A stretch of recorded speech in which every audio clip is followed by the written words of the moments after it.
Mafia के मिली भगत से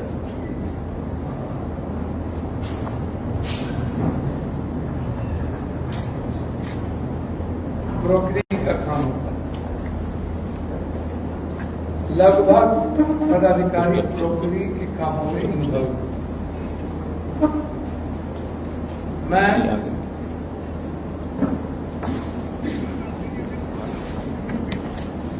DG साहब को चिट्ठी लिखा हूं, लगभग थाना प्रभारी के मोबाइल कॉल का डिटेल लिया जाए, किस किस ब्रोकर से उनकी डेली बातचीत होती है। ब्लॉक के लगभग प्रभारी का मोबाइल डिटेल लिया जाए, किस किस दलाल से उनकी डेली बातचीत और कर्मचारी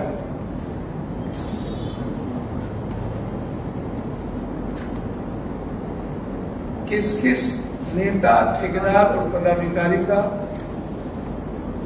कि मिली भगत से पूर्णिया कटिहार में टेंडर का काम चल रहा है। लगभग 45 और 60% एनएच का आरडीओ का काम पेंडिंग है, पैसा उठ गया है और काम नहीं हुआ है। पैसे उठ गए, टोटल पैसा उठ गया।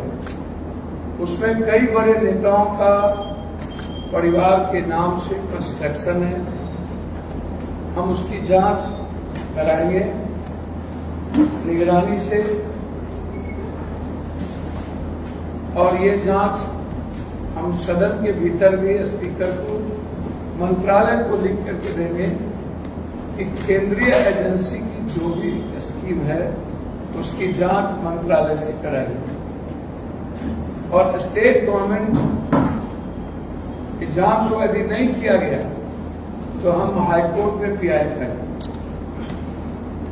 पूर्णिया कटिहार के लगभग पदाधिकारी के नंबर की जांच यदि सरकार नहीं की तो हम हाईकोर्ट जाएंगे। आज हम हाईकोर्ट जा रहे थे मुद्दों पर, लेकिन हम हाईकोर्ट हम छोड़ेंगे किसी को नहीं, चाहे किसी के पेट में जितना दर्द हो, छोड़ेंगे किसी के।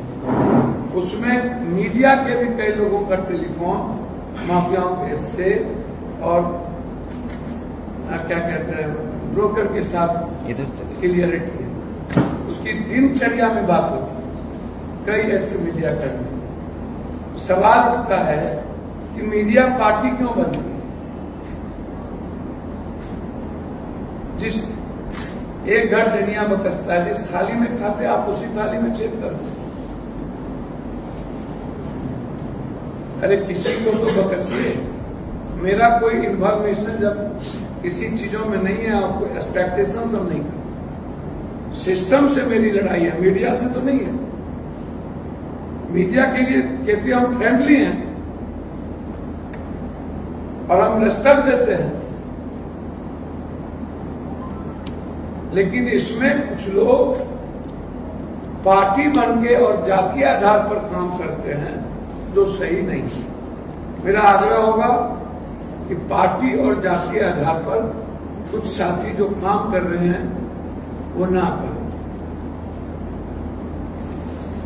शीशे के घर में रह के पत्थर ना मारिए, सूख बाजत बाजत चलनियों बाजत, ये सही नहीं है। लगभग सरकार की 60% योजना, 70% योजना ना तो प्रधानमंत्री आवास योजना कहीं पूर्ण नहीं है। 10,000 रुपया मिला, 2,000 रुपया नहीं दी गई, 8,000 रुपया में कुछ नहीं बना। 20,000 रुपया दिए,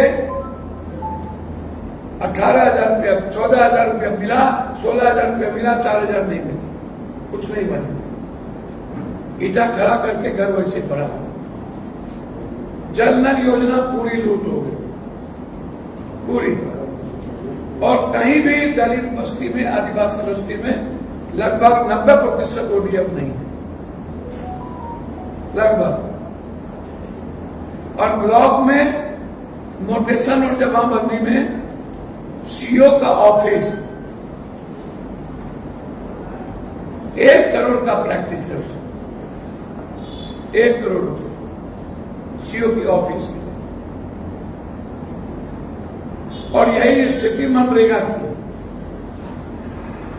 60% मनरेगा का बंदर बांट हो, 70%। धारक कौन है कौन नहीं है कोई मतलब नहीं। और वही हाल एनजीओ के द्वारा जो भी चीज यहां चल रही है सब के सब घोटाले। हम किसी भी एनजीओ को नहीं छोड़ेंगे। रुपौली में जितना एनजीओ ने भवानीपुर, रुपौली, बनमनखी, कस्बा जो नगर निगम में काम कर रहे हैं, उप जो अभी बना है नया नगर परिषद, सब चीज जितनी खरीद हुई है उसमें बंदरगाह, सारी सफाई चीजों में बंदरगाह लगभग। जो भी एनजीओ आए हैं पूर्णिया कटिहार में, हम उसकी निगरानी चाहेंगे और उसकी जांच चाहेंगे। 60-70% एनजीओ यहां से पैसा गायब कर टोटली। लगभग पदाधिकारी एनएच के और इन लोग के पूर्णिया से गायब रहते।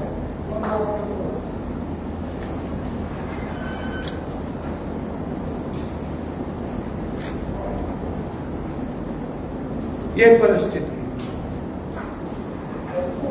इसलिए 3 तारीख के बाद अविलंब हम निगरानी कमेटी की बैठक बुलाएंगे और हम अपनी बात पूरी मुस्तैदी के साथ रखें। और इस बीच में मैंने जो पाया उसका पत्राचार RUNH के सारे टेंडर के कामों की जांच, उसकी गुणवत्ता की जांच हम करवाएंगे 3 महीने के अंदर। और हम खुद करें। एक घटना घटी को जो प्लान किया गया, कौन है ए, कौन है बी, कौन है जगन जसवाल, कौन है डगर भगत या क्या, मैं कभी उनको नहीं जानता था। संजीव मिश्रा और उनके बीच गाली गलौज और गोली चलने की नौबत थी। 2021 में संजीव मिश्रा जी ने मुझे फोन करके कहा कि मेरा 80 लाख रुपया अमुक व्यक्ति रखा हुआ है और हमको गाली गलौज कर रहा है। इस संदर्भ में मेरे गांव खुर्दा में दोनों आदमी से वार्ता हुई और 6-6 महीने पर पैसा लौटा देने की बात। संजीव मिश्रा जी के पास चेक पहुंचा। दूसरे बार फिर एक कंप्लेन आया। वो कंप्लेन आया एक सरेंद्र नाम के व्यक्ति का मधेपुरा से, जिसका ये पैसा रखे हुए। फिर मैंने इनको कहा कि इनका पैसा है, आप इनको दे देंगे तो अच्छा होगा।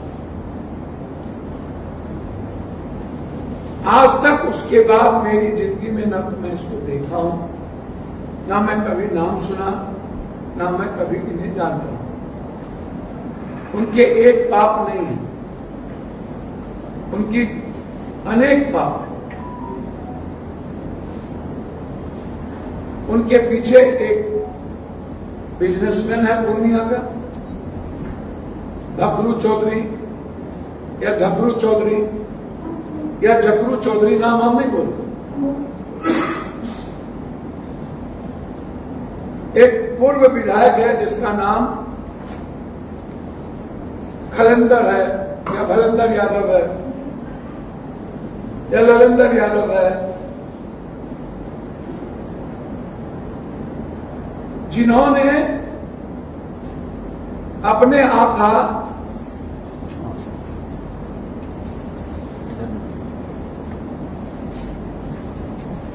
तेजेंद्र यादव के पास ले गए और वहां मीटिंग हुई इस साजिश की, और वो जगह था पटना।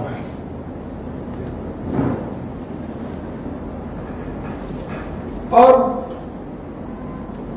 वहां इस साजिश के दो पूर्णिया के बिजनेसमैन, एक मधेपुरा का बिजनेसमैन,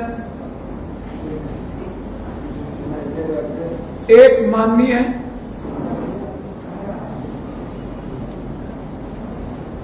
और एक बिहार के बड़े नेता खिसियानी बिल्ली खंभा नोचे, इतना ही स्थिति नहीं है।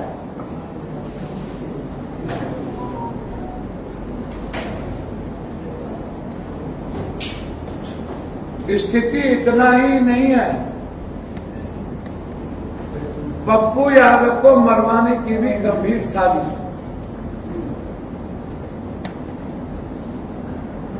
और यह साजिश बड़े लेवल।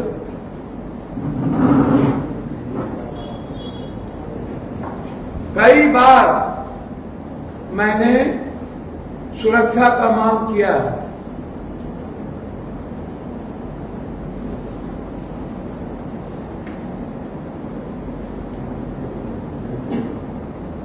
जबकि हमें वाइड सिक्योरिटी के तहत पूरा बिहार में सुरक्षा मिलती है।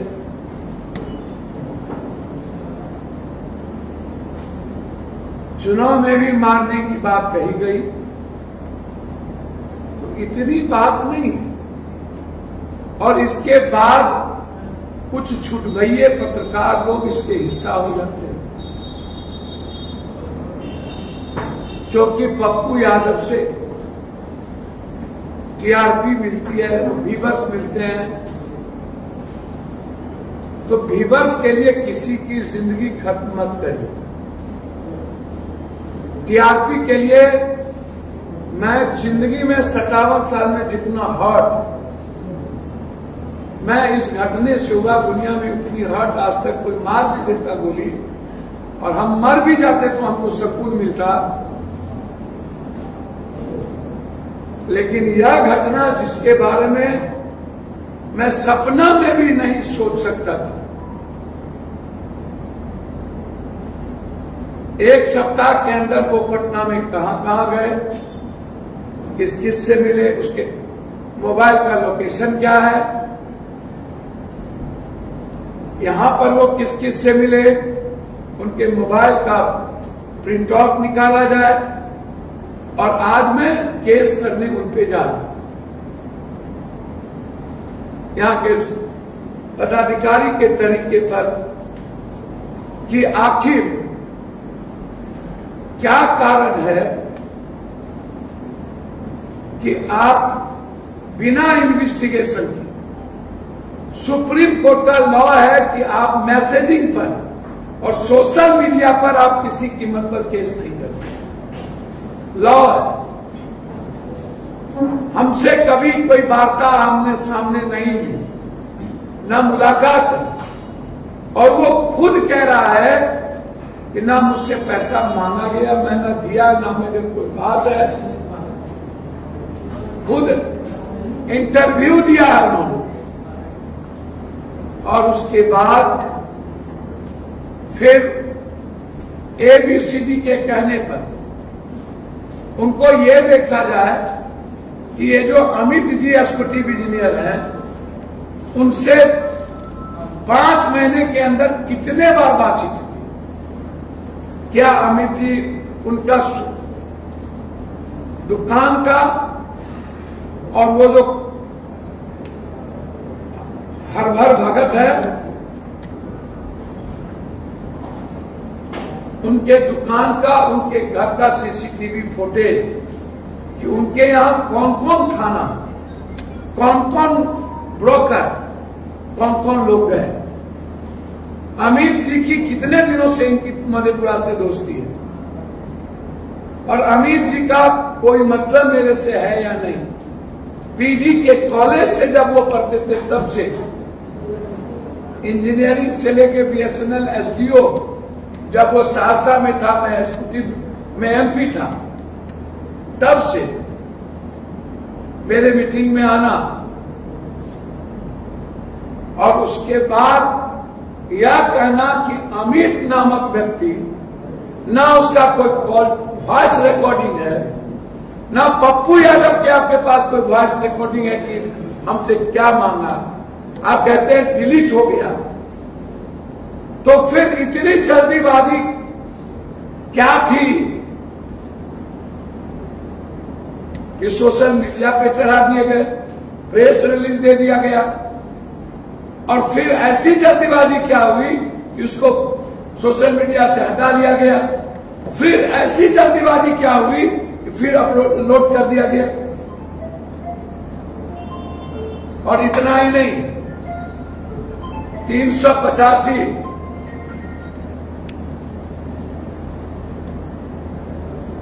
285 या 385 के बाद किसके दबाव पर, कौन है वो आका जिसके दबाव पर सीजीएम के यहां एक पेटिशन लगाएगा 387 लगाना। 387 कब लगता है? जब हम किसी को बुलाकर या कोई चीज जबरदस्ती मांग रहे हैं, या गाली गलौज कर रहे हैं, या टॉर्चर कर रहे हैं। जब हमारा ना कोई प्लेस है, ना इंटेंशन है, ना मुलाकात है, ना कुछ है, तो फिर 387 सिर्फ हरास करने के लिए और नॉन वेलेबल धारा लगाने के लिए ये साजिश किसने रची। और अंत में जब मैं प्रियंका गांधी जी से मिलके निकला और खड़गे जी से मिलके निकला, तब जाकर 40 मिनट के बाद ये खबर क्यों सुनी और कहां से? किनको डर है बिहार में कि कांग्रेस पप्पू यादव को बिहार की जिम्मेदारी न दे? कौन है वो? जो लोग पूर्णिया में 20 सालों से माफियागिरी किए हैं, हम उनकी सारी जमीन की जांच कर रहे हैं। जो जो लोग दूसरे का जमीन कब्जा किए हुए हैं उनकी भी जांच कराएं। जो जो लोग आदिवासी गरीब के जमीन पर अपना मकान, घर और होटल बनाए हुए, उसकी भी जांच कराएं। और जो लोग बंदूक राइफल लेके दूसरों की जमीन कब्जा करने जा रहे हैं, हम उसको भी रोकें।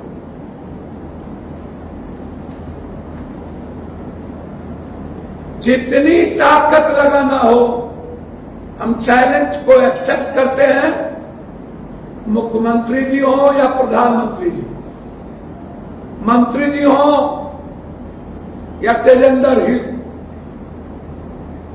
जी हो या तेजपाल पत्रक जी हो, कोई फर्क नहीं पड़ता तेजेंद्र तेजपाल से।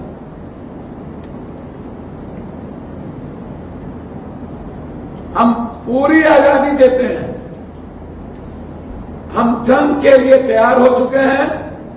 जब तक मधेपुरा, पूर्णिया, कटिहार को इन दलाल और माफिया से, भ्रष्टाचार से मुक्त नहीं करेंगे, तब तक चैन से नहीं बैठेंगे।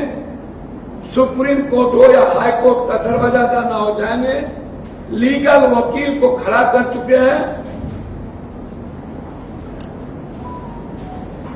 या जिस किसी ने पप्पू को छेड़ा है, हमको छेड़े मत। हमको छेड़ोगे तो हम छोड़ेंगे नहीं, हर कीमत। इसीलिए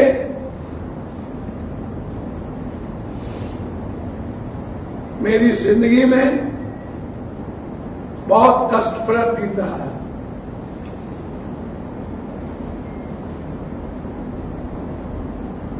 मेरी लाइफ का सबसे ड्रॉबैक है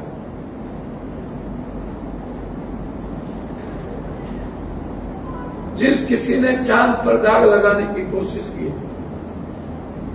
उससे हम अंतिम सांस तक, जब तक जिंदा है, लोकतांत्रिक रूप से उसको से लगे।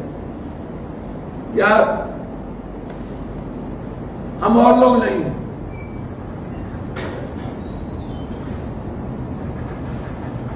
बहुत क्लियर, हमारी लड़ाई जारी है मुक्ति तक। धन्यवाद।